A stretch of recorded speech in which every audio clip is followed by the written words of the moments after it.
Welcome everyone. Welcome to Nextland Consulting YouTube channel. Thank you for following us. Feel free to subscribe. I'm Aida Camara-Crowder. I'm an international career coach and professional development speaker. And I've created this channel to bring out some tips, career tips and strategies that you can learn from. And the idea is to interview some experts in their specific field. And today we have the honor of hosting Alex Tsado. Alex has a beautiful story around pursuing your passion and making an impact in different continents. For instance, the African continent with artificial intelligence. So this session today will touch not only on the tips and ways to lead with passion, but also on AI, artificial intelligence. If you have any questions around it, we'll be able to shed some lights. So without any further ado, I'll have Alex introduce himself. So Alex, please.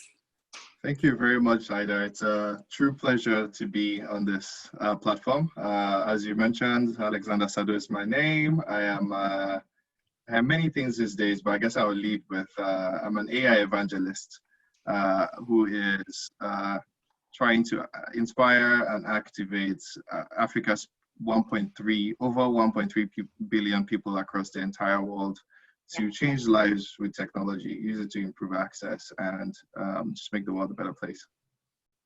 Fantastic. So Alex, can you dive a little deeper into artificial intelligence? And even before we get there, how did you navigate your career to tech and to artificial intelligence and to actually now speaking at the United Nations about artificial intelligence? So please help us share some of your tips and what had worked so well. Oh, wow. It's an incredibly long story and journey, but perhaps I would say the most recent things, and then we could dig deeper into how all of those happened. Most recently, I was working with a company called Nvidia. If you're not familiar with Nvidia is really the center of the world of artificial intelligence. It builds the hardware and software that over 80% of the companies across the world use to drive artificial intelligence. And so I was the product manager for cloud computing. Pretty much if you're doing AI on the cloud, that was me. And so then I used that knowledge of just the importance of AI to the entire world. I mean, if you're not aware already, you know that the global leaders of the world, the top 10 countries and other countries are all fighting to be the number one in AI, because the number one country in AI is going to lead the world. So you have the US, China, all of them are fighting. And so I was sitting there at the center of all of this, observing what was going on, and realized that it was necessary to form a movement for Africa as well, since that's where I'm from. And just beyond just Africa is Africa's people. There are Black people across the entire world, from US to UK to Brazil to even Asia. It's like, how can we have a movement where we are part of this future that is very close? It's already here. And that's most recently what it was. But then the beginning of this journey is all the way in Nigeria, the ancient city of Benin. So there's so much in between. We can talk about what interests you more. Yes, absolutely. Can you share, because again, there was the part in Nigeria. Then what triggered you to be interested in technology and to say, you know what, I want to go after technology? Why technology? Mm-hmm. In senior secondary school, at the age of maybe 13 or so, I developed an incredible interest in mathematics and then physics because of my teacher. His name is Mr. Yomi. Incredible teacher. He exposed me to math and physics, and I ended up doing like 3 years of math in 1 year with him on the side. And so when I came to school, everything was kind of easy. And so I just then loved the sciences and started to learn that, in the electrical space, I mean, there was a big problem everybody faced in Nigeria and still faced today. There was no access to electrical power. It was very intermittent. You go through more than half of the day without electricity. And so I said, I see this on my physics book. There's electricity here. I want to go do electrical engineering, and so I can use it to solve problems. And so technology was always a means to an end. It wasn't just technology for technology. It's technology to drive change, to solve a problem. There was always a purpose. And so for me, then it was, how can I come back and fix Nigeria's electricity? And so I wanted to do electrical engineering. And then there's a whole story from how I was going to go to a really tiny school that I thought was the only thing I could get into with the amount of money, my humble backgrounds could support. Then eventually, I'll talk about it's incredibly important to have mentors and advisors. I fortuitously run into, and they tend to be women all the time. And Ida, you've been a mentor to me as well. We'll talk about that. But I ran into these two women who saw my performance in school and really encouraged me and guided me to apply to schools in America. And long story short, through very tough and gruesome nights, I found my way to a scholarship at Columbia University. So here you have this young boy from Benin City in Nigeria being the first to then get scholarship to go to an Ivy League in America. It was incredible. Yeah. Fantastic. And you are so right. I remember when you decided to pursue your MBA at Kellogg, that's how we actually met. And we were having those coaching sessions, and it was fascinating to always hear you go back to your core of inspiring, go back to your core of educating. And I was like, man, Alex, I could so relate. I love that. And this impact that you've always wanted to have on the rest of the world in Africa, led you to pursuing tech, to go into Nvidia, right? It was right after Kellogg.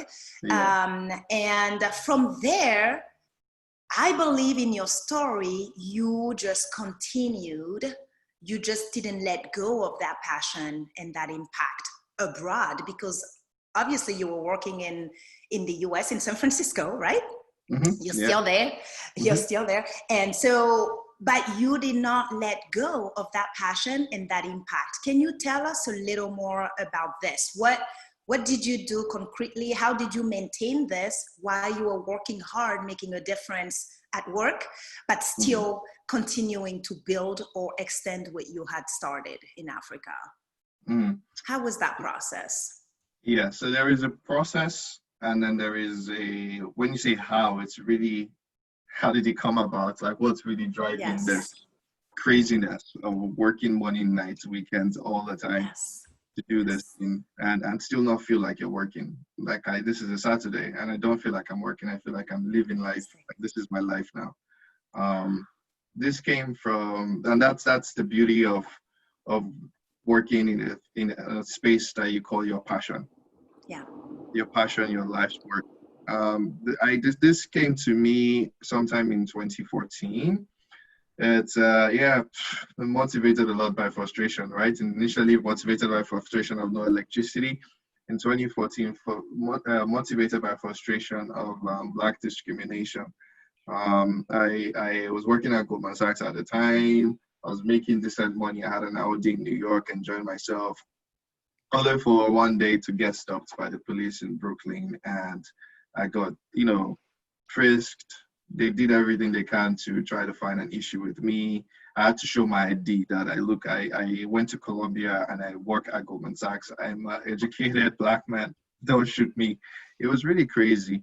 But that got me to realize that no matter how successful you are, even if you're Obama, okay, maybe Obama gets away, but his kids, not everybody knows his kids.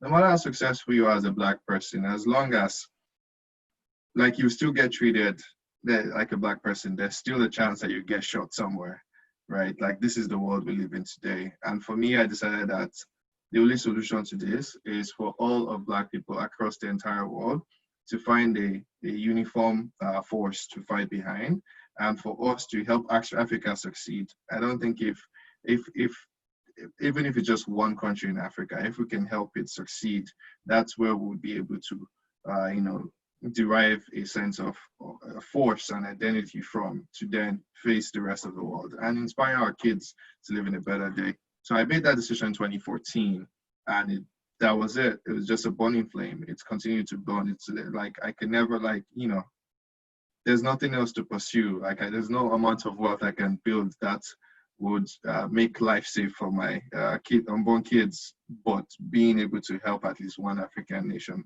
succeed, or Africans. And so that's how, that's where it came from. And so then to your question, while at Nvidia, so now everything else I do, everything else I learn, they're all, okay, I'm learning something for the simple reason that I want to apply it to Africa. So everything I learned in Nvidia, AI is changing the world, AI is taking us into space. I'm thinking, who can I tell of this in Africa? Like, who can I call in Africa? So every year I'm traveling to Ghana, to Tanzania, to different parts of Africa, and I'm like meeting with groups and telling them about this information. Yeah. This is fascinating. It's so fascinating. And I love how you're using that energy to actually build, where you're using that energy to actually prosper and teach, right? And empower. So that's, to me, that's super powerful. And how you've been able to kind of link it, right, to what you're currently doing, and then how you can translate it to the African continent. So I would love for us to kind of talk about, you know, where do you see AI being applied? Which are some of the industries where AI is the most applied? And then where do you see it growing, maybe? And shed some lights in AI, actually. For those who don't know about it, we should have started with that, if we're, you know, if you can. Thank you. Yes. So to talk about AI, I'll go back and talk about electricity again, that I keep going to. And so because AI is kind of the new electricity, right? So when you ask about industries that AI applies to, it applies to every industry. Just the same way when electricity was discovered, it applies to every single industry. Electricity came and made it easier to be more productive across all industries. That's what AI has come to do. AI is going to be applied everywhere. And so now it is a choice. We have a choice to decide where we want to start and where we want to focus. And just to backpedal a little bit in terms of AI, when people hear AI, when they don't know about it, they just think of, what have I seen on TV, on Hollywood, on movies? And all people have seen is robots, and robots, for the most part, shooting people. And so I'm pointing fingers at Hollywood. Please stop telling people lies and stop telling people a one-sided story. That's not AI, but that's what most people think AI is. AI is everywhere, or it's starting to be everywhere already. If you've ever used Google search, google.com, that's AI. It's backed by AI, right? AI is only a tool that helps us who decide to use it to do things faster. And more effectively and more efficiently, right? Without google.com, if you need to find the answer to a question, I don't even know what you do. You probably go to a big library and read hundreds of books before you find the answer. Or maybe the librarian knows the book you can go to, but you still have to read the book to find the answer. But with Google, they use AI to search those thousands of books for you, and in less than 1 second, they'll tell you the answer. That's AI. And so you can see how, without AI, how can you compete with a company that is using AI when you have to read hundreds of books when someone else just gets the answer in 1 second? And so that speaks to what AI is. And so the third layer of your question is what to do with it. It applies to all industries, but I please encourage people who learn AI to use AI for essential services. Before this year, I used to have to explain what essential services mean. But with COVID-19, I think now you know what essential services are. I don't have to explain anymore, right? Because that's all people talk about now. So I can't say I'm happy for COVID-19, but yes, now you know about essential services. So in Africa, I would please, and for African people living in America, I would encourage you use the technology and AI that you learn to work in spaces like healthcare, agriculture, or being able to provide food, and being able to help support businesses, so finance. Yep, absolutely. And I think you're touching on the healthcare piece too. And I think AI actually had a huge part into healthcare during the COVID, right? Because if you had to even test someone virtually, or, you know, find out the symptoms virtually, all of this, right? AI has played a part in it.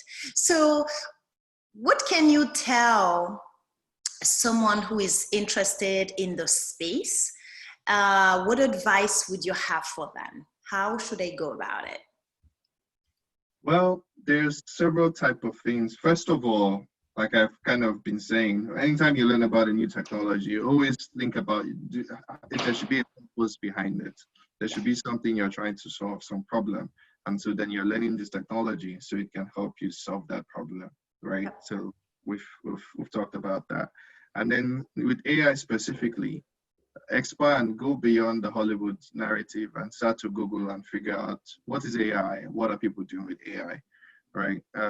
Especially in wherever you live. You can be, I'm talking about Africa, but this applies to the world. If you live in South America, in Mexico, Brazil, you live in Asia, you can read about, watch videos of what people are doing with AI in your space. And for Africa's people, like you were saying, I did create a movement, a foundation, a nonprofit organization that gathers stories of what Africans are doing with AI in one place, so it's easy for you to find. So you can go over there, allianceforai.org, and you'll see over 50 African leaders, women, men, and what they've been doing with AI. Have they been solving problems? So when you read about what they're doing, you get inspired, and then you then see what you can do with it too, and then you can start to leverage the learning information. We also gather a lot of resources for learning that will suggest to you that you can start with an introductory course and start to learn what it does. Oh, that's fantastic. This is perfect. You just did a beautiful segue to what I was hoping you can tell us a little more about, which is your foundation. So you created a foundation in Africa that has a focus, an emphasis on AI. And actually I will be putting a link as we're following this video for people to be able to check it out. But tell us a little more. So do you have classes, the virtual classes? Do they need to be in Africa to use it? Or could they be African who are abroad? Tell us a little more about the concept. And it sounds like there's also research and information that you're gathering. So it's a pool of information. People can go pull out information that they can also learn.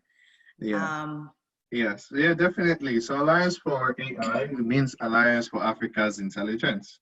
I love it. Yeah, we have one key core strategy. It's called Each One Help One, right? Love it. That's our key strategy. So if you know some information, you have to help another person, and we just form a circle, and we say #OneBrain. So it's like creating one brain for Africans across the entire world. Love it. We've come together to take those who are already starting, the luminaries. Like I traveled across the continent 2 years ago, and I found just incredible people who were forming AI communities. They would gather like 30 people and be talking to them and teaching them, creating workshops. They were across the continent.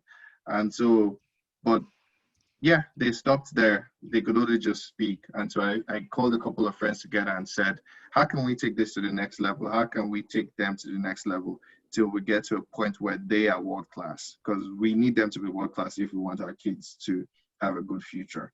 And so with Alliance for AI, we bring all these groups together on an online platform, right? So that's why when you go on our platform now, you will see over 80 AI communities. You will see over 80 AI startups. We'll bring them together on a platform so that you can find them if you need them. Maybe you want to get a job, you want to learn AI, you want to buy AI solutions, you want to invest. They are there. Go and find them, right? Because the excuse before was, we don't know where to find these things. They don't exist. We found them. They're one place. Go there. And then the next step is now, how do we tell that uniform story so that we inspire other Africans to see what's happening?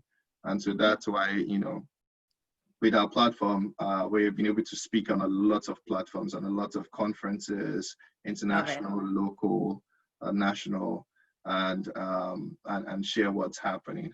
So that's really the key piece.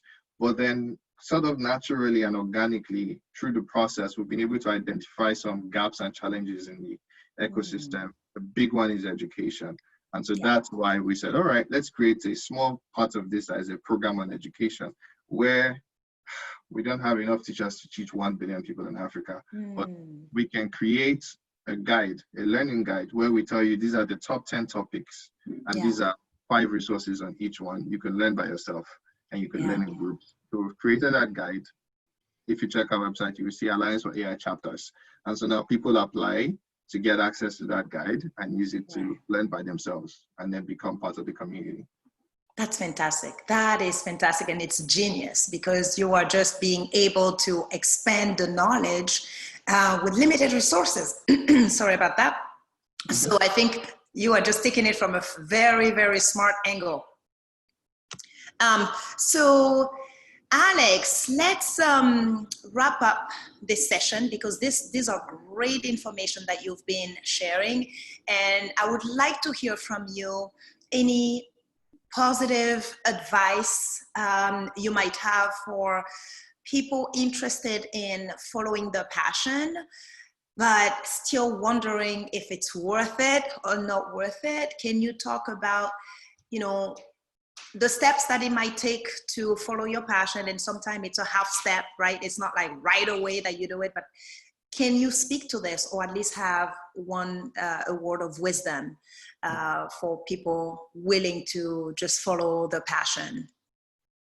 Definitely. I mean, if you have a question of, you know, you have a passion and you don't know if you should follow it, I say you should, it's the only way to live, because otherwise you might find yourself in a job or in an activity where you get tired all the time, you're not motivated in the morning to go in. But when you're working on your passion, it never feels like work. You just keep going, you keep smiling through the journey, you keep enjoying it. And as Ida, she hasn't mentioned, but she was my career advisor at Kellogg. She taught me how to be happy when you pursue the work you're doing. And she also taught me how to look good. I'm actually disappointed she's not here in her hat, but I brought my own hat. So I wouldn't this, Well, let's continue on the hat, because I did too, believe it or not. She always has a hat. That is fantastic. I love it. I kept it for the end. I said, you know, this will be the gift to Alex, because he would always compliment me on my hats. Yes, I had a gift for you as well. So yeah, this is my own hat. So yeah, no, definitely. Find a way to pursue your passion. With me though, I mean, I'm not necessarily saying drop everything and do that. You have to be also practical, right? And so with me, what I've discovered is I feel like my role is to be a bridge where I learn in these places I've gotten access to. So I've found my way to the top 1% of the world in terms of organizations. And I feel like my job is to stay there, get the information that the very best in the entire world, like the information that only 1,000 people in the entire world have, keep tapping that information and being a bridge to connect it to the continent. And so, I'm not working full-time on Alliance for AI. It is a piece that I advise where there are lots of people working on it. It's my passion, but then I stay connected to the Goldman Sachs, to the Nvidia, to the Bains, and whatever I learn, I teach the folks who are driving Alliance for AI, and then they share with the rest of the community. And so for you, it could be that, you need to work somewhere to make the money that you then need to spend on your passion until it's viable enough for you. So I'm not telling you to quit your jobs and when it's not yet practical for you and your family. Yeah, absolutely. These are great word of advice. And I can't thank you enough, Alex, for sharing your precious time with us. And I can't wait to have this video on different platforms to inform the world, and for people to also follow Alliance for Africa, and hopefully you'll get more people sharing the knowledge and bringing and bridging the gap with the continent as well. So thank you so much, Alex. And we'll be in touch. Definitely. For sure. Definitely. I look forward to next time we get to speak.